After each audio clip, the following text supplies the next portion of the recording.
Nah, I don't. Yeah, it doesn't even sound right Mm. when I say it. So it's cool, but then at the same time, it feels a little. Yeah, yeah. I never thought about it, but yeah, not a Nice, lot. But you know what? More and more every day. That's the answer. nice. So, if you could define yourself in 3 to 5 words, what would you choose? If I define myself in 3 to 5 words: enterprising, uh, intuitive, and constantly curious. Hmm, How I about can, that? I can definitely see that. I can definitely see that. Yeah. So let's just dive into like your business a little bit, right? So I mean, obviously you're into the e-com space, and you've been down eBay, and you've been Amazon. I would think you're also a coach, you're a speaker as well on an international level. So let's just talk about your business a little bit.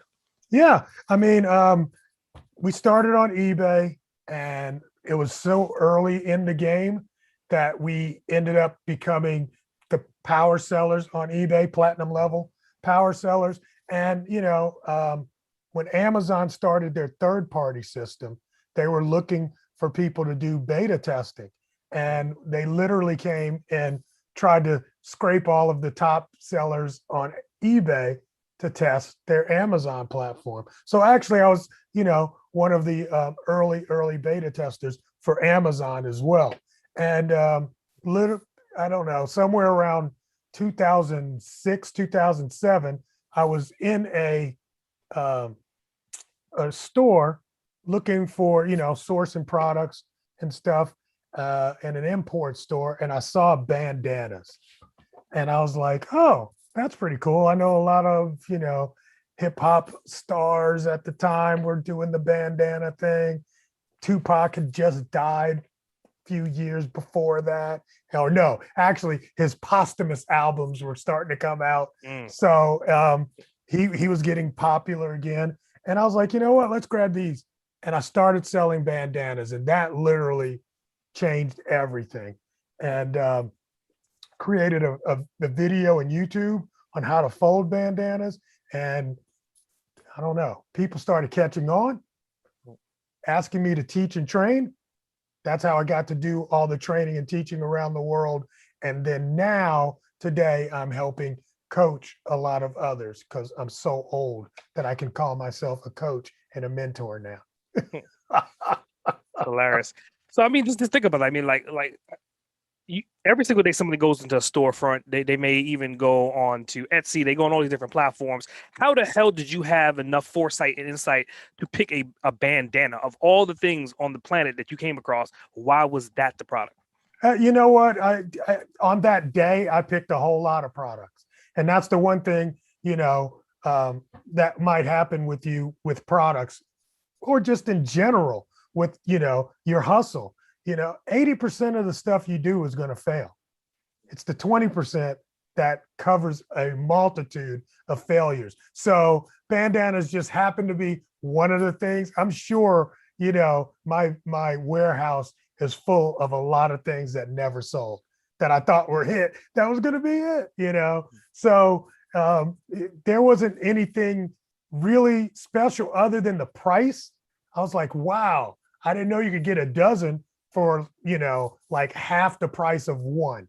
Hmm. So I was like, oh, these are cheap. And they were easy to ship because they were light. You could stuff them in an envelope and it wouldn't be a whole lot of, drama. And I think one of the things I did learn from that, or that became pretty apparent for me, was that was kind of a niche that I wanted Mm, to go deeper in. Was light, easy to package, mm, didn't take up a whole lot of storage space. Interesting.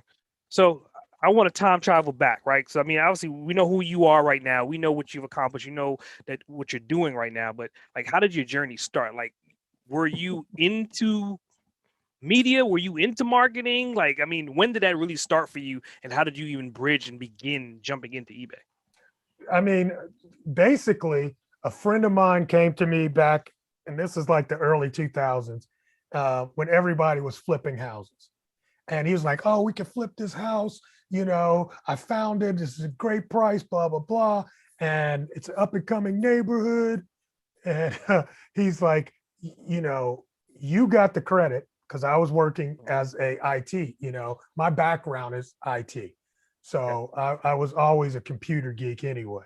So I was on my job. He was the, you know, hustler.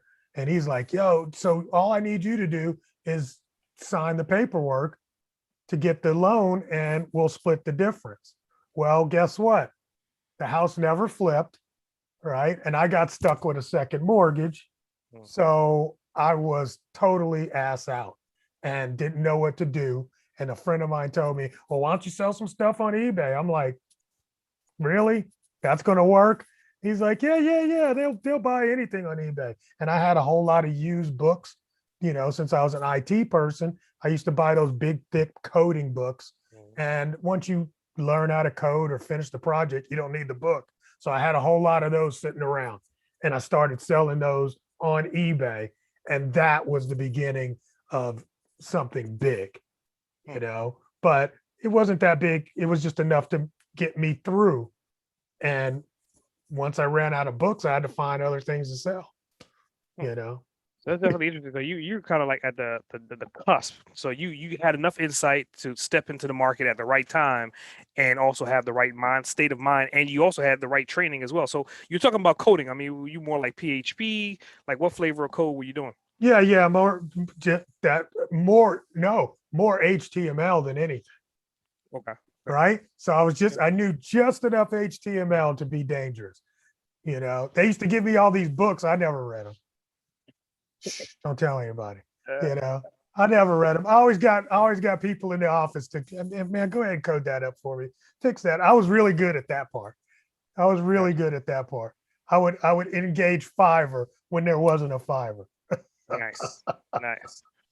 So I think you talked about like I would think that's probably a pretty bad experience, right? Like you got into a business with someone, you try to flip a house and you got stuck with the house. Is there any other examples of going into business that you've had something that happened that was worse than that? I think that was the worst, you know. I think that was the worst. I mean, you've had other, nothing was, because that lasted and took money out of my pocket for years, you know, trying to fix what was a one signature deal, you know. It lasted with me for like 10 years. Yeah. You know, paying the mortgage, trying to figure out how to flip it, the place where we were. I didn't even tell you, it was on the corner of Joseph E. Lowry and Martin Luther King Boulevard here in Atlanta. You see how his eyes got? See? So, you know, if you're on the corner of two civil rights leaders, you're probably not necessarily in the up and coming part of the hood, you know, and it wasn't back then. Now, right. Now finally it's turning around. So just think about that. I held that property for so long, waiting on it to flip. It was crazy. Yeah, well, I think that was a disguise, right? In the sense that it was something that happened in your favor. Because if that event in your life didn't happen, you wouldn't be where you are right now, possibly. That's right. If I actually saw that guy again, my old friend, I tell him thank you, you know, because if it wasn't for that, that was the foot up my butt that made me get off of the plantation, or I'd have still been there. Nice. Yeah, so, maybe we'll think about maybe. I don't think you'd ever go back. I mean, no. Somebody asked me that the other day, like, how much would it take for you to I can't see ever going back to corporate. But I think it's one of those things, like once you understand marketing, you understand the internet, and to your point, you've been doing it for like 20 years at this point. So you understand the ins and out. You could kind of drop you in the middle of nowhere in an island. You could start a brand new business from scratch and be pretty successful within probably 12 to 18 months. Would you concur with that? Yeah, I would concur with that. You know, one thing that you learn after being out here is I can see money on trees. Literally, you know, it's just money grows on trees. I think most people just miss it because they're head down and they don't know what they're looking for. Mm. but opportunity is everywhere. I remember, my cousins came in and my brother, and we all went to Stone Mountain Park. And every night at Stone Mountain, they do fireworks. So we were going to do the barbecue thing. And I went to the dollar store because they had all the kids and stuff. And I bought all these glow in the dark sticks, right? We go to the park, do our barbecue. The sun's starting to go down. We're going to wait for the fireworks. Starts up. I pull out all the sticks, give it to all the kids, and I mean, literally, like kids from all over the park are coming. Can I get one? Can I get one? And I'm like, opportunity right here. I could have been selling those to their parents for $5 a pop, and they would have paid because the kid wanted it, But those are the kind of things we don't see sometimes the opportunity. And then a lot of people are just lazy. It's very easy to go and work for a check every week. It's definitely easier because there's comfort, right? Your paycheck is your comfort zone. Yeah, I think you brought up a very solid point. I mean, in all the things that you do, I think that you're very big on indirectly about mindset, state of mind, and understanding that the mindset is like the real key to any strategy. Absolutely. I think, and you got to be prepared. You got to be prepared for anything. And you're taking risk, you are taking risks. Like they say, man, the more risk you take, the more the reward. So let's not get it twisted. I was just talking to a friend of mine today, man. I don't know, Lamar Taylor with TSP. And I was talking to him and we were just kicking it around because he's very successful. I'm doing my thing. And we work hard. I still work hard, and I don't like this appearance that is going around today of like it's so easy, Oh, if I can do it, anybody can do it. The people that are telling you that are working hard, telling you that you don't have to work hard, just pay me. They're working hard, right? So hard work pays off, but mindset, your mind's got to be right or you're not going to make it all the way through. It's just not. Got it. So sliding from like mindset to a little bit. So a lot of times when you create a company, right? Like you kind of think about protections and you kind of have your company structured in a certain way. So is your business structured? I mean, is it an LLC, an S Corp, a C Corp? How is yours set up? Yeah, mine started off, it's an LLC still, okay, but it's got pass through. But I mean, I started it off as a hobby, I think people, again, get caught up in the minutia. Just start selling something.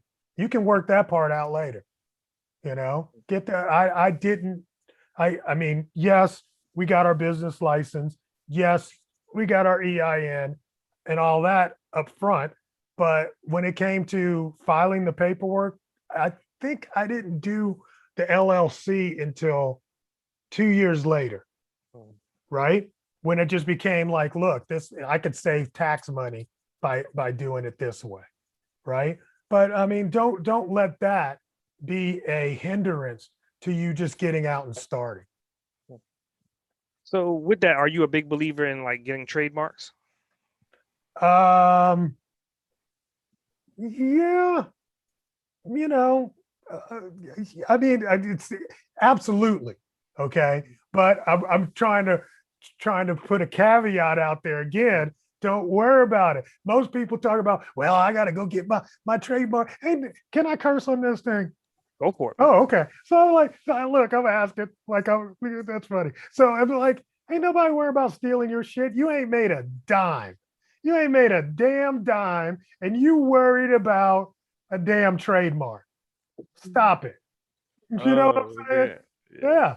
And the other thing is too, and realistically, a trademark does not stop people from using your brand.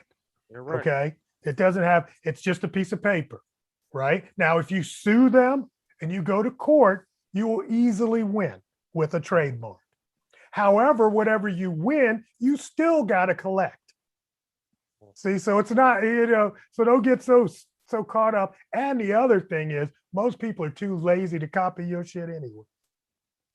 Or because if they were going to do it, they would have been done, did it already. Mhm. You know, Very so that's what we always get afraid of. You know, but don't even worry about that. When it comes to like you, what you've got here, I mean, your brand is so strong now that that you want to get it trademarked. Absolutely. You know, so nobody can come in and say unbossed, uncaged. No, you can't do that, right? Even though Yeah. it's different, you can't do that. That's those are the kind of things. So it does protect you in. It's a bully club. It's a bully club, but people But don't have to pay you any attention, yeah, this is true. This is right? definitely true. Now, if you can show that you have been using this prior to them using it, then you don't even need a trademark. You can still say that they have stolen my brand. Yeah, I wanted to go down that road because I mean, obviously, I knew you was going to deliver the goods, and to kind of this is one of the questions that I never really go down that road, but I knew you would fulfill the answer well. So, also, let's just keep digging, let's keep Let's building, keep digging. let's keep digging, right? So, like on the journey to success, right? Everyone has hurdles. Like you listed out maybe a couple of your hurdles, but in the marketing space, like what is the biggest hurdle that you had to overcome? Me personally, Yeah, in the personally. marketing space, asking for the money. That Yes. was that. Yeah, the just to be comfortable enough to ask. That was always a big thing for me. Matter of fact, I hid behind, Amazon and eBay because I didn't have Ah, to sell, you so know. free. Yeah, it was just it was on display, and it just really wasn't until I started getting into, training and courses and stuff that you've got to ask for the money, and that was a big hurdle for me. I don't Hmm. know why, but it was. And I know a lot of people like that. They're just afraid to ask. And a good salesperson, right? A good salesman back in the day would knock on the door and be like, "Can I sweep your floor and show you my new sweeper?" And they Mhm. would get doors slammed in their face. Once you get enough doors slammed in your face, you don't get too concerned about asking anymore. Hmm. Very true. Very true. Yep. So Hmm. that's what I was going to say. The no is one of the best things to get you over the fear of selling. Another nugget, another golden nugget, everyone. So I know that you're also a big systems guy as well, right? So I mean, what systems do you currently have in place to manage all your different tentacles in your business? So honestly, it's going to be really simple. I mean, Google has changed everything for me. Google, the tools that come with the Google suite are so shareable that we took all of our processes and made them Google friendly, right? So all the little pieces that we used to have, and we pay for this, this document management platform and other things, for chatting and all of that. Uh, it's like, look, I only have two people on staff here. Everybody else is virtual. Okay. And so in order to do that, I needed something that would be worldwide, easily shareable. And when I make a change here, it makes a change throughout the organization. And that's been probably my biggest tool set right now is Google. And another thing called Kartra. And this thing, Zoom. Zoom. I mean, Zoom's been amazing. If you think about all the things that came before Zoom, you Yeah, know, yeah, the Skypes and what other chats that we used to have? There was other ones that tried to yeah, beat out Skype, and you figure it's like Zoom came into the he came in at the right time. Came in at yeah, the right time, yeah. It came at the right? right time, and I think it was targeted to the right market, and it was targeted well as the new users were coming into that space as well. Yep, yep. Another thing is Loom. Yeah, Yeah, Loom is a screen capture, free, and that really has been really great because now I don't have to even be anywhere near anybody. They can make a video, show me what's going on, and we can troubleshoot that right there. hmm, yeah. Definitely. I think the turn of technology changed things drastically. And I think it just really happened within the last 10 years. And everything we're talking about, like you said, it's not new, right? Zoom as a platform, the brand isn't fairly new, but the functionality is not new. Nope. But it's been repackaged in a particular way to target a particular audience. So Good my my, point. my next question for you is like, okay, obviously you've been in the game for at least 20 years at this point, right? Probably even more than that. Yep. But somebody may be listening to this podcast and they may be like, okay, John, they look him up and like, oh, wow, he has all these different tentacles. He's highly successful. And you may be deemed as an overnight success to someone. But in Uh-huh. reality, how long did that journey take you to get to where you are? Uh-huh. All my life. All my life. Right? I mean, seriously. Okay. Well, I won't say that. There is a tipping point. Okay. There is a tipping point in everything. When you move from one stage to the next stage to the next stage, and there's always another level, Mhm. right? But I would say 2005-ish was the tipping point for me. And so if you go from when I actually started the business in 2000, so it took about 5 years, 6 years. Okay. And literally so the timeline started the business at the end of 2000, 2004 is when I left my job. So just get that in your head, guys. I didn't leave my job until 4 years later. And then when I was leaving my job, I was like, you know what? Now is the time, because I realized that if I spent 8 hours a day on my business, I could easily replace my company business. But also at the same time, or yeah, my corporate salary. But also at the same time, most people, and I don't mean way too many people, create a business and leave their job too soon. Because what ends up happening is that you have this burgeoning company, and it's really a fledgling organization, and it's not ready to pay you your salary. And what they end up doing is they start taking that income that they could be putting back into the business and use it for their lifestyle. And that can hamper and slow your business growth. I planted a garden, last year. Remember this? We put two plants in.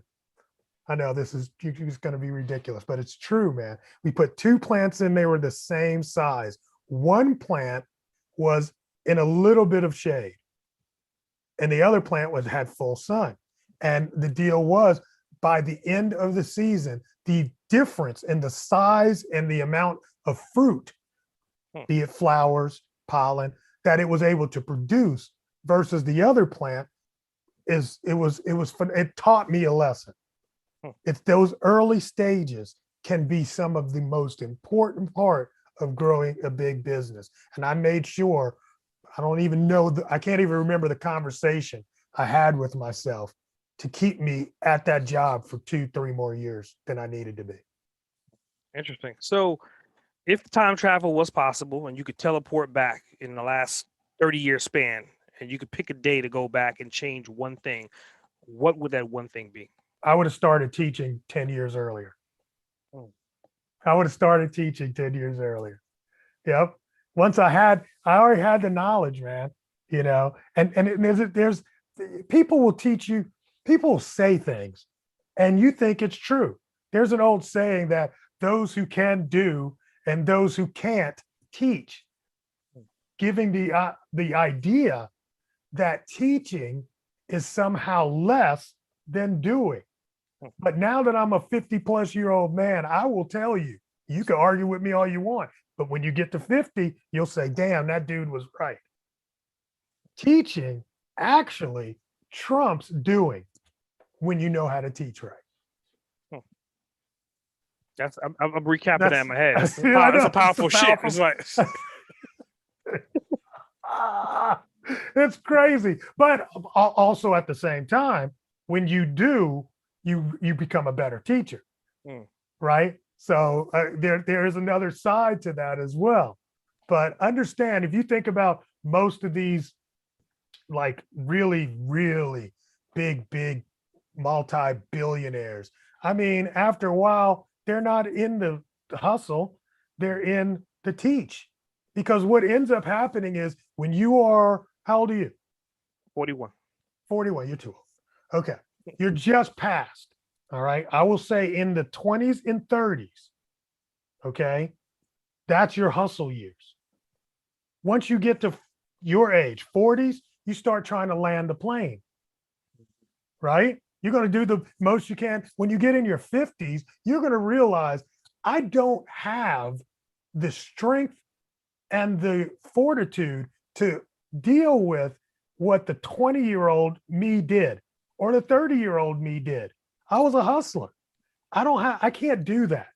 You know, I've got obligations. I'm old as hell. I mean, what the fuck? I am not a hustler. So now it's become apparent I've landed the plane. Now what's next? Teaching, mentoring, and helping others to get where they need to be at that age, you know? So it's been an interesting transformation, but I think every decade you go through this. You'll get to 50 and you'll be like, shit, I know this shit now. That's where you'll be. It's a weird feeling, but you get this check mark next to it's verification, like on Facebook with a blue check.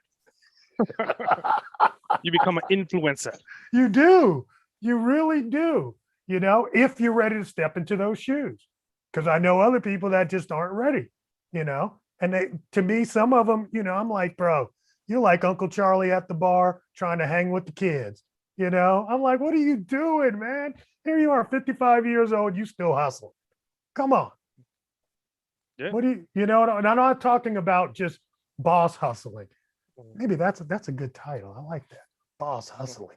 Look, see, I'm just teasing because I'm seeing boss all over it. But you know what I'm saying? There's a level of being just a hustler to being like you are, a boss hustler. So, Got it. All right. So I think that leads me into just thinking about the history behind you, right? It's kind of like, let's talk about your family a little bit. So obviously you have a hustle mentality, or you had one that's growing into more of a boss hustle mentality now. But did you get that entrepreneurial spirit from anyone generations before? Like, I think your dad was like a trainer or with a boxer training? Yeah, but he wasn't an entrepreneur. I mean, I got to watch him just over broke. He was just over broke, right?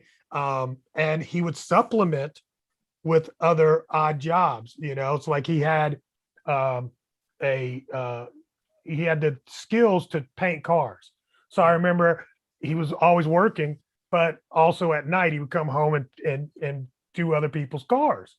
You know, so that was adding to his income, but it wasn't getting him anywhere to where he was, you know, this level. So I can't, in my own circle, give you that. I don't know where it came from, but I definitely had it. I was definitely born with it, in terms of there was these little things that I go back and look at and be like, you always wanted to do something. You weren't going to ever be satisfied in your job, you know, lifestyle.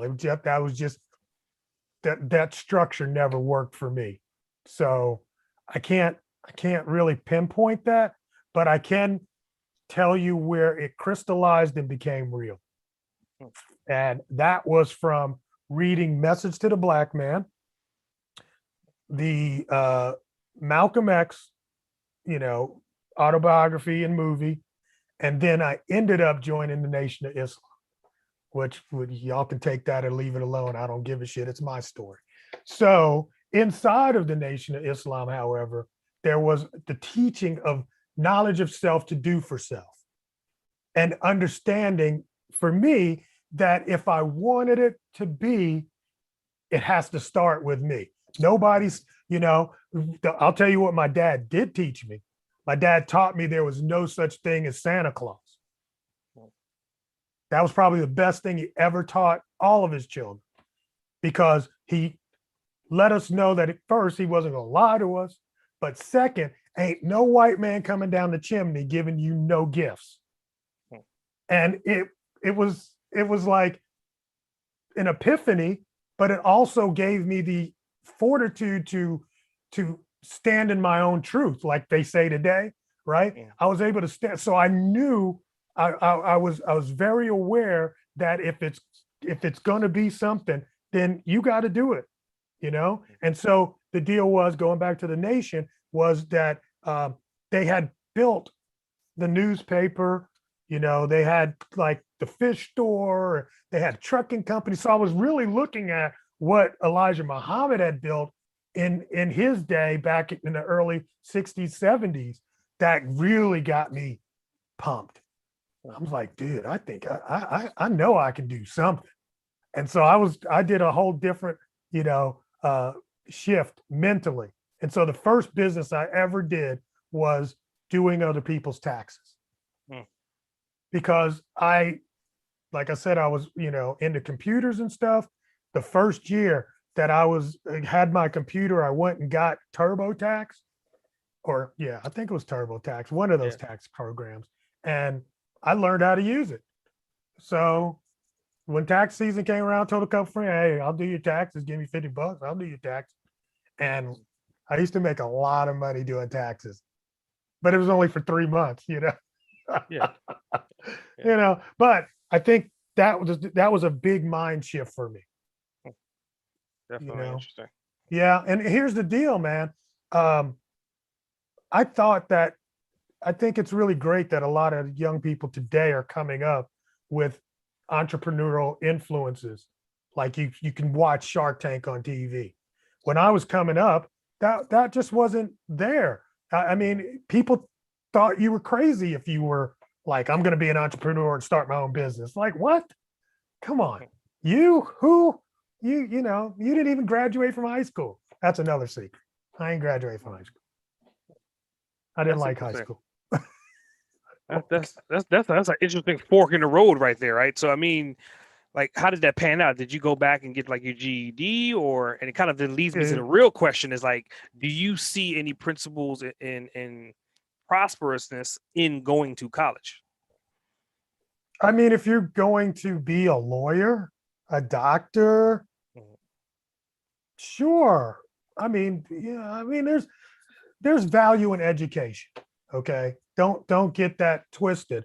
For me, I lost the value in education because if you go back to your high school days, the 11th and 12th grade were worthless. Hardly anything you learned during there do you use today. And it just was so disinteresting to me. I left high school and I was passing. I was getting ready to graduate. You know, I got kicked out because I wouldn't go, not because I had bad grades. So I was always pretty well self-taught. So I went back after they kicked me out. I went to take the GED and got it.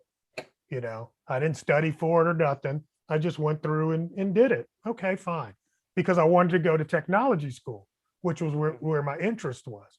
So I ended up going to DeVry for the technology stuff and the IT stuff. But, you know, high school wasn't teaching me none of that or giving me no opportunity. So I was out playing music and DJing, you know. It's definitely interesting. So, I mean, that kind of leads me into like your family life a little bit. I mean, like, so in today's world, right? Like, how do you currently juggle like your family life with your work-life balance? Okay. I'm so contrarian. I hate it. But I don't believe in work-life balance. There's no such thing, right? Because if work, or at least for us, okay, you're going to be an entrepreneur. You know, do you love doing what you do? Oh, yeah. Okay. So why do I want to balance that? I love what I'm doing, right? And as long as I'm loving it, then I'm happy doing it. And my family is not suffering because I'm here. You know, I didn't miss a thing that my daughter was a party to when she was in school. We were there for everything because we created our own business. And what you have to do or think about is how you want your life to be. Because I think there are people that get lost in the hustle where they just constantly, they can't stop the hustle. And they end up, you know, passing through all the roses. For me, my business is part of the lifestyle that I want to live. It puts me in the position so that I can travel when I want to travel, so that I can do the things that I want to do. And we created a lifestyle company, right? So yes, I've done millions and millions, but I probably could have did hundreds of millions, you know, but do I need hundreds of millions? What am I going to do with hundreds of millions of dollars? I'll take it, but I can't take it with me, you know, but so I was just thinking about this today, man. It's like people will drive their wealth, right? I rather create memories,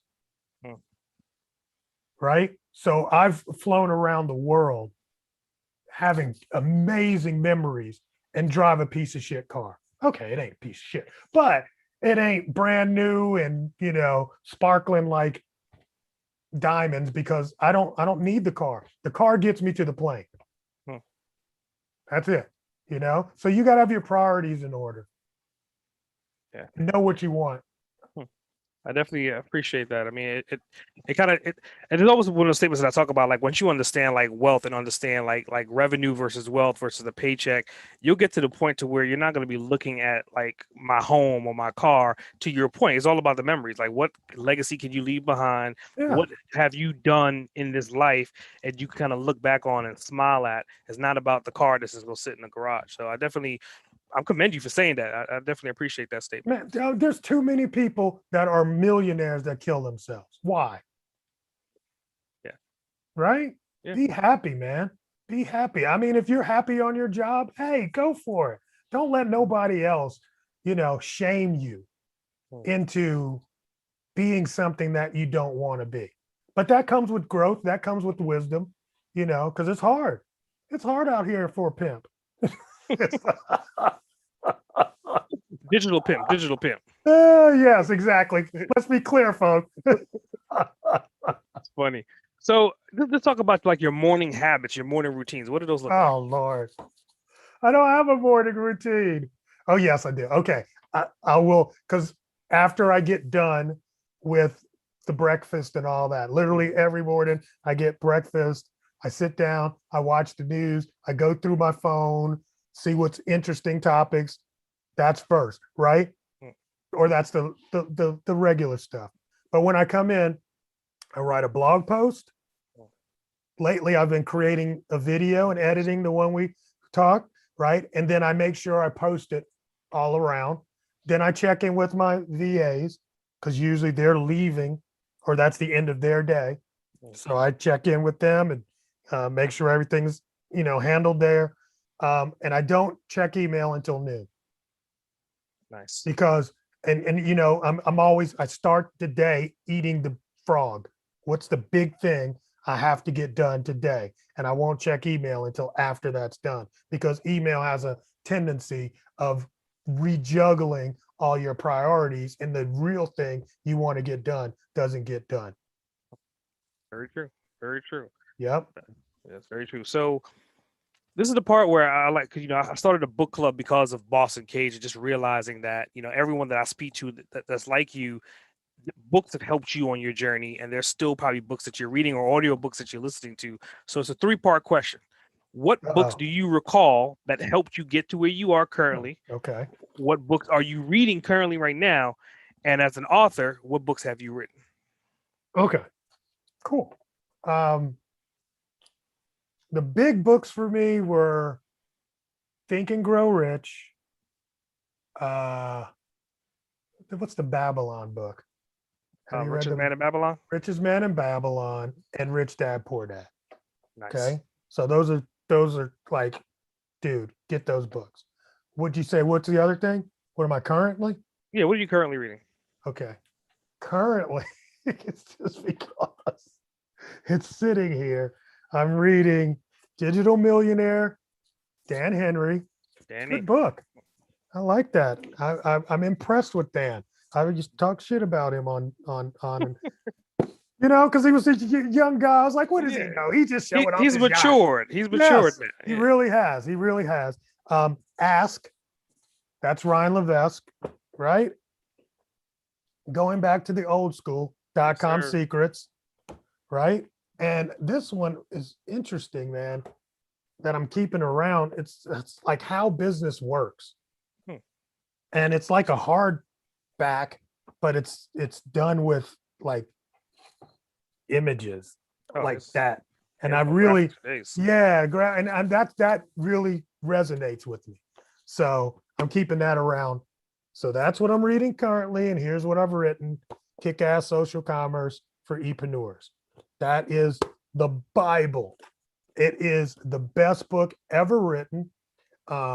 Possibly really, I mean, second only to the Bible, according to my mother. These are all things my mom said. So, but hey, you know, and I'm really thinking about writing another book. I wasn't thinking about that, but I think I'm getting ready to start this year, writing a new book. Don't know exactly what it's going to be or entail. Well, I kind of do, but it's going to be part of the journey in the story. Mhm. But also, well, I want to make it interesting. So maybe it'll have a villain and there'll be a murder somewhere. You know what I'm saying? Wouldn't that'd be different? It'll be well, it'll be extremely different to have like a murder mystery self-help book. Yeah, yeah. Because you know who you're gonna kill. I even know who I'm gonna kill. My imposter syndrome. Yeah, I can see that. I can see that. You That's a nice know, twist. Nice twist. nice twist. That's a good You could, yeah, twist. I you could like do that. you could do a This whole is on series. recording. This is on recording too, so I'll Yeah, remember. yes, you will. Ah, That's awesome. hilarious, man. So, what do you see yourself 20 years from now, man? 20 years from now. 20 years, yeah. Ooh. I mean, here's where I want. I mean, I want to be next to water. I want to be out of the country, at least for a time. Maybe I'll come back. You know, um, guess we'll have grandkids at that point. You know, and who knows, man? I haven't thought that far. Man, I haven't thought that far ahead, Hmm. and I never thought that far ahead. I never, when I was 30, thought about being 50. I never did. You know, I think I lived the Tupac syndrome forever. Like I'm gonna die young. I'm gonna die young, and here I am, kind of middle aged, and I'm still here. Um, but legacy wise, I'm already seeing that coming to pass. And like this on Friday, I have a a, a lunch meeting with, you know, my, let's say my kids. It's my niece and my nephew, you know, and they're starting their own business, and we're talking about it, you know. Hmm. So it's like it's finally coming to pass, and I feel really good about that. Really good about that. So 20 years from now, I get to watch them do what I did Nice, on nice. their own because they ain't getting shit from me. It's like, Hmm. I'm teasing. Yeah, but I think you're leaving behind a legacy of content. I mean, to the point to where, I mean, just recently, like you said, you kind of started this whole new campaign of like these little tidbit videos of like self-help. Here's things that I've done, things that I've used, and I just think that once that's on the internet, it's going to be there forever. So you're kind of building a legacy of digital content. Wow. But so in your videos though, just talking about your videos, and it just coming to mind, like what tools would you recommend that you use on a daily basis, like outside of Google, that you would not be able to do what you do without? What tools do I use on a daily basis? Mhm. Well, I mean, there's a lot of marketing tools that we use Mhm. for ad load balance, Mhm. but that's inside of Amazon, right? Or not, but um, Kartra. Everything I do is in Kartra now. Mm. I mean, I used to have the email programs, and that's all I use, bro. That's all Really? I use. Mm. You know, I don't have any other tools. You know what? Let me pull this up because I'm just thinking. You know, I've got this tool list that I put together, and let me go and just tell you some of the things I actually recommend. Is that because that's what you're really looking for? I mean, You yeah, know? definitely. I mean, it's kind of I've been thinking for the longest time, like, I've been asking this question. I'm like, it would be cool to kind of create like an online directory on these different disciplines and have all these online resources to say, okay, you know what, this is what John uses, this is what John uses it for. Mm, yeah, that would be cool. That'd be cool. So like I said, Kartra, Loom, ScreenFlow. Yeah, I'm in ScreenFlow all the time.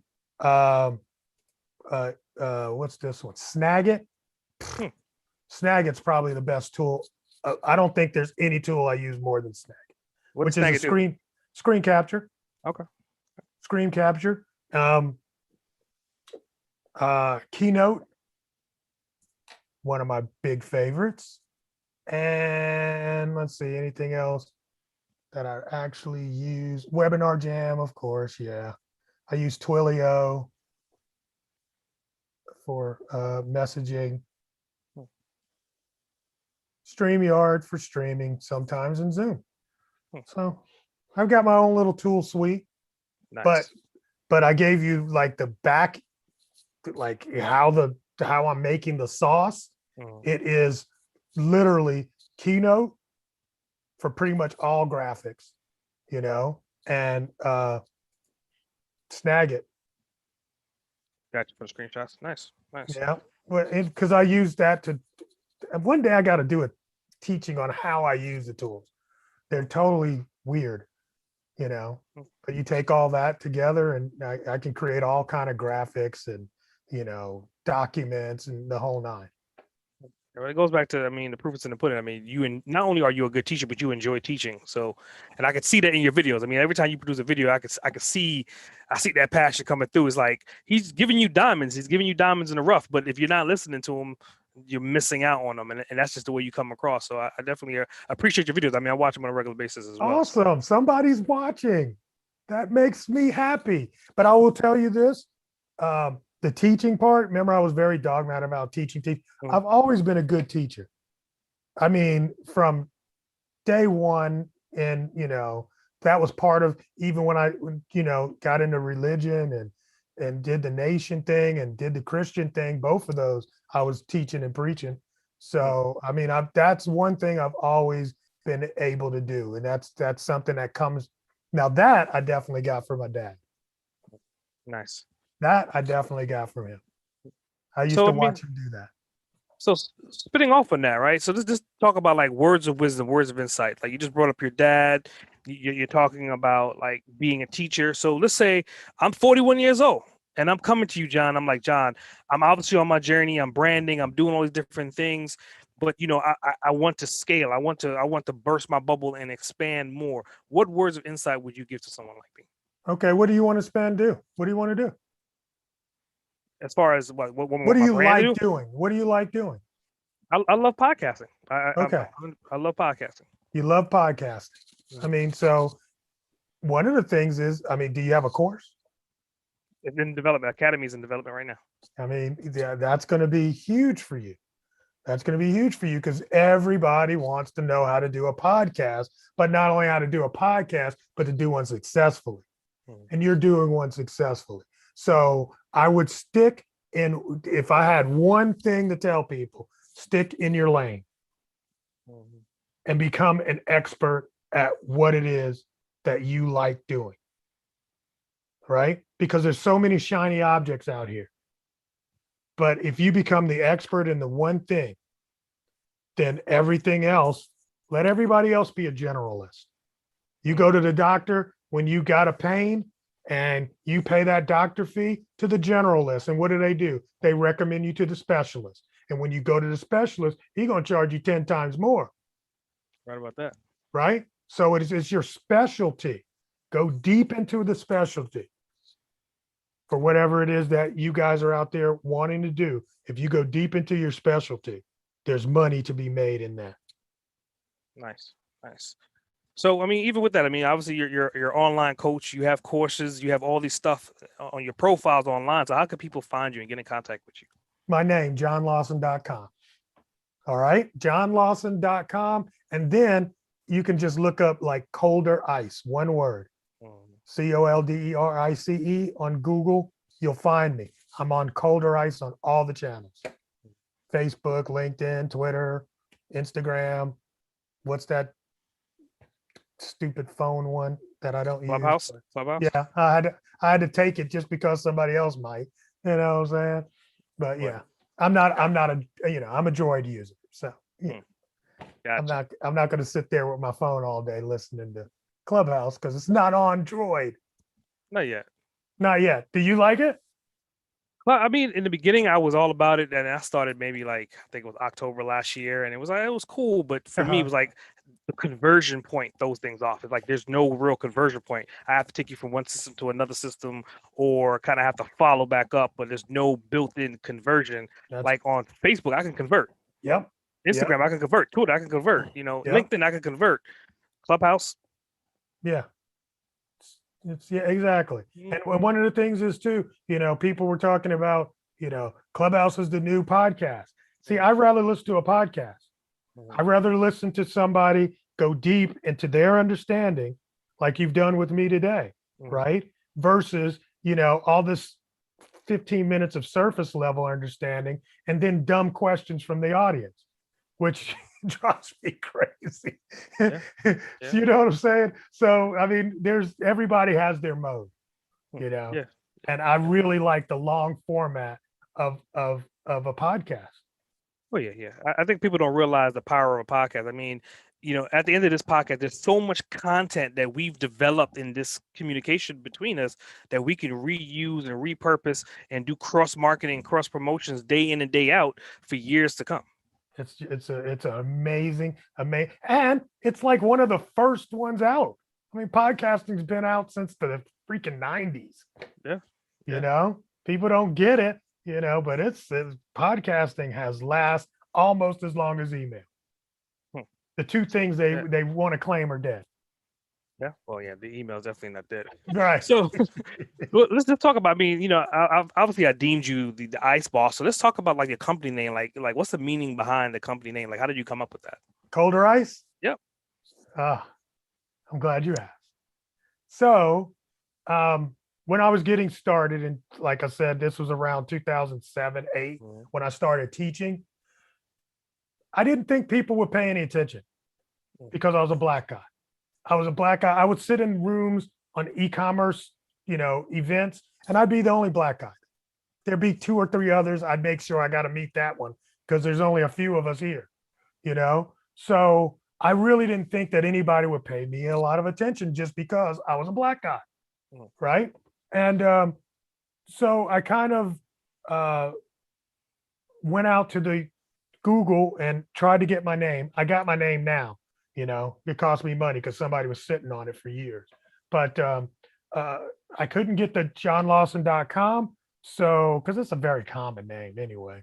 And just my, study, I remembered back in the day, there was this saying that the white man's ice is colder.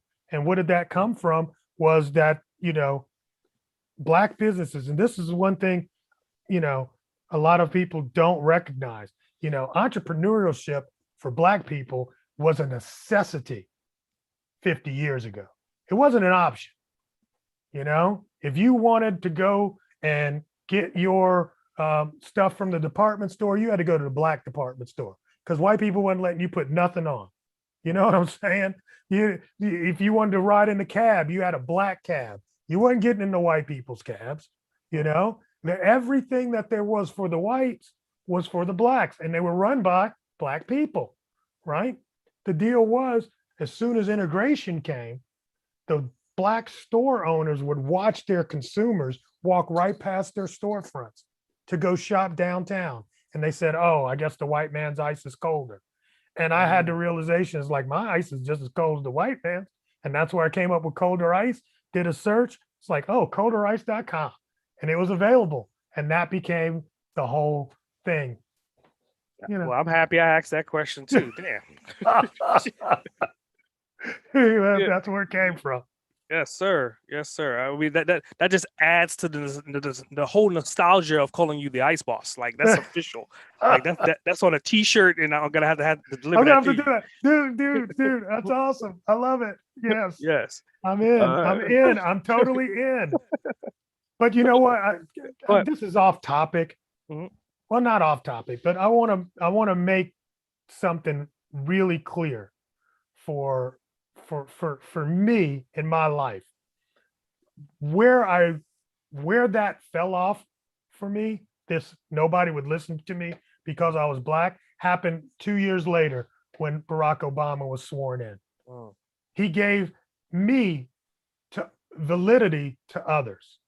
mm, I don't care what you got to say about the man or his politics or anything, but the way people perceived me the mhm. day before and the day after was a whole nother level, Wow. you know? And so I've used that to expand my brand worldwide. It was the affinity of everybody, oh, they got the black president, and did it. All of a sudden, they were looking for some sort of representation. And if they were, I would be that guy for you. I'll fly over and we'll do a thing and we'll talk, and be that difference that they were looking for from America. So That's awesome. Definitely awesome. I know, Trailblazing it, man. Trailblazing it. trailblaze. Trailblazing it. It's crazy. So let's go into the bonus round really quick before we close Okay. out. Uh-oh. Shotgun So questions. yep. So if you could spend 24 hours with anyone, dead or alive, uninterrupted for those 24 hours, who would it be and why? You mean other than like, oh, my dad or my grandparent, like that Yeah, kind outside of family, yeah. of like businessy or Or motivational or inspirational or someone that you just, you deem that, hey, I would like to spend 24 hours with this person uninterrupted. again, I'm a contrarian. Mhm. So I've learned that the closer you get to somebody, the more the fantasy gets dissolved, Mm, right? mm. So I don't really have like it's like, you know, okay, I do have somebody that it would be kind of cool to sit and ask them a lot of questions, right? So I really would dig talking to Steve Jobs. Mm. I just the way he thought. I know he was half damn crazy half the times the way people talk. You know what I mean? Mm. But I think I could get through to finding the core of whatever it was he was saying because when I'd listened to him or I read the book, So Steve Jobs, that's my answer. Nice. So what is your most significant achievement to date outside of your family and your kids? Yep.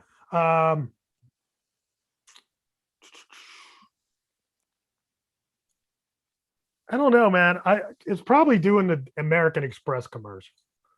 Hmm. I just thought that was really cool. I did this years ago, but the experience of being treated like a Hollywood star was absolutely amazing, right? Because they picked me up with the sign and the black cars waiting, and that changed my entire life. I was like, oh, I need this every day. You know what I'm saying? And it really elevated what I thought I could do and be, you know? And I think that set the stage for me teaching and speaking and, being a world traveler. So I was saying earlier on, you was being really modest, man, and we're just kind of like I didn't even know you was in a damn American Express commercial. Like I remember let me tell you guys a little story real quick. The first time I met this guy was at a marketing meeting, and I'm walking in the meeting, and everybody, and I'm sitting in a room full of damn sharks and titans, and I'm sitting in the corner like I'm gonna keep my mouth shut. I'm not gonna say anything crazy today. I'm just gonna listen and take notes. And he's just sitting there nonchalantly talking about, yeah, I just came back from I think it was Belize or wherever you were. And he was like, yeah, I just did a workshop in Belize with a mastermind group of like 10 to 50 people. And I'm just sitting there like, did he just say he was just in Belize with a mastermind group of 10 people nonchalantly, like it's just toilet paper. Just, oh, yeah, we'll just say it is what it is. So he's being modest. Don't let his modesty fool you by any means. Okay. No. But again, there's trade-offs, man. That's what I wanted to do. There used to be this game, like a board game called Passport. And the job was to go around the board and get your passport stamped and that if you land on enough of those places, you'd win. And that set the tone. I always wanted my passport stamped, Nice. So that's, and I do somewhat up until last year, I did take it for granted, and having the world shut down, all of a sudden I'm like, wow, I got to do that. Hopefully this will come back, but I don't think it'll ever be the way it was. I mean, it was open border season back in the day, Yeah, it was. unfortunately. Okay, next. Yeah. Well, so going into closing, man. I mean, obviously, I think this was a great episode, and you dropped nuggets, jewels, diamonds. You made it rain gold from the sky, right? Oh, stop. But in this conversation, we went through a lot of different topics. So, in any part of this conversation, if you had any questions that may have arrived that you want to ask me, so the microphone is yours, the floor is yours. What questions do you have for myself? A question for you? For me? Man, that's good. That's fantastic. All right, how'd you come up with Boss Uncaged? Oh yeah. So what part of it? Because it's multifaceted, right? The name or the iconography of it? So, I mean, the Boss Uncaged, the name first. Okay, so the name essentially one was my other company is Cerebral 360, and I've dealt with the misspelling of that shit every day, right? So I was like, how do I find out a brand that symbolizes everything within just 2 words, 2 parts, and make sure that these words are very short? Boss, a 5-year-old could spell boss, and Uncaged, a 6-year-old could pretty much sound it out. So I kind of opened up my audience a little bit wider. Then the boss part was essentially entrepreneurs, small business owners, and people that are, like you said before, 9-to-5ers that are looking to become bosses, or they're tired of their boss and they want to become their own boss. And then the uncaged part is that journey. It's like you're a damn lion in a cage working the 9-to-5, dying to break out. Or you're an entrepreneur on the treadmill, spinning your wheels, trying to figure things out, but you're a hamster in a cage and you want to break out of that cage. So the combination between the two become boss and cage. So it doesn't really matter. I mean, my target niche is small business owners and entrepreneurs, but it's helping those people find their destinies through people like yourself. And my goal is to continue to record episodes like this, because everything that you said today, there's somebody that's going to hear this podcast and the light bulb is going to go off. And they're going to be like that Boston Cage brand. And what John said, they're going to merge the two together. And you and I may get a letter or get an email from somebody 20, 30 years down the road that says, dude, that one episode that you guys did 20 years ago, that should change my life. And that's the goal of Boston Cage. Very good. That was a good question. That was. You know what? I mean, you're really good at what you're doing, because I do a lot of interviews. I've done hundreds over the years probably. But the fact is, you actually interview, where most people, not most, but most unprofessional people don't interview. They just ask questions so they can answer it themselves. And have you done that? Have you seen that? Yeah, I do more listening. I like to listen. Yeah. And I mean that, but what happens is that it's great for the audience, because you're asking the questions that they have. And that's brilliant. That's brilliant. So, I mean, more power to you. I love the logo. Yeah, logo. Tell me how the logo came about too. So the logo was weird, man. It was like I was sitting down at you're from Atlanta, so Rome. Well, I think at the time it was in Alpharetta or Dunwoody, and I'm sitting there working in my co-work space, and I look up to the right, and it is this huge whiteboard, and sure as hell there was like 4 red arrows, and I'm looking sideways, and then off to the right there was like a magnet dot, and I'm like, just like, what the hell? So I get up, stop what I'm doing, walk in there, move the magnets, put the arrows together. And I was like, holy hell, like that's everything that symbolizes in kind of like the Singular Wireless logo. It's all about you, but it's also about breaking out. It's all about the multiple directions all becoming focused, like you said, coming into a core niche. And it was like so many different variables and symbolism and stories that could be told just by using 5 simple damn shapes. And so I put them together, and then I just replaced the O in the boss with that symbol to make the Boston Cage brand. And why purple? Well, purple for multiple different things, right? So you want to go to kind of like this is America, red and blue makes purple. Purple has always been symbolic to royalty, playing off of like the whole lion. And so pulling into the purple, and it's a universal color. It doesn't necessarily mean male or female. Yeah. And again, I want this brand to be universal. So I don't want to 100% talk to just male. I want that other audience as well. So in being in that purple spectrum, it's a more softer color, but it also has some masculinity to it as well. Okay. See, that's a masterclass right there. because you talked about the brand, Mhm. how you came up with it, the logo, the meanings, all of that, and that's what a lot of people really just don't do. So both of us, we have meaning behind our names. Colder Ice as the company, Boss Uncaged, and I think that passion moves businesses forward when you have a purpose. And good on you. Well, Thank I you for definitely. this. Well, I appreciate you, John. I mean, it's funny because like I had a list, right? A list of people I want to interview. I was like, okay, I'm gonna get Ty Cohen. I'm gonna get John, and I'm gonna get I'm just thinking all the different people I wanted to get. So it's like I'm going through the list, and I'm like, okay, I got Ty Cohen on the show. I got Greg Caesar on the show.